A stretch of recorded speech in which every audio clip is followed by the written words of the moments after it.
We will admit that it was started in UP because yun ang traditions. We have never had a death in all of our 57 plus years. We started being active in pushing compliance with the anti-hazing law since 1995. It's very frustrating. Meron mga matitigas sa ulo. Yung mga nagsasabing save the tradition. Kung ano yung pinagdaanan namin, dapat pagdaanin nila. Understandable, pero it's now a crime eh.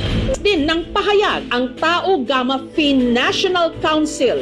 Hazing in any form is strictly prohibited and has no place in our organization. Lalong ipinatupad ng anti-hazing law, nagpalabas na ng mga polisiya at regulasyon ng aming kapatiran. Tungkol sa pagsunod dito, kailangan namin aminin, medyo weak yung monitoring namin and implementation sa ground. Sa sobrang dami na rin ng aming miyembro, pinaubayan namin sa ibang aming mga leader ang monitoring ng nangyayaring mga initiation rights. Gagawa kami ng paraan, bagong sistema para mabantayan kung ano yung nangyayari. At meron rin kami sariling investigasyon. Hanggat hindi nawawalan ng mga pro-hazing chapters, meron pa rin mamamatay. And because it's unpopular, they do not want to rock the...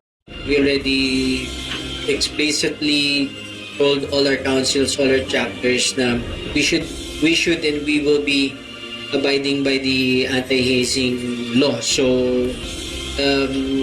yun yung ano namin eh. Yun yung gusto namin na at least matigil yung hazing. And again, I guess, in a way, well, not in a way, but ang ano niyan is to prevent any more further deaths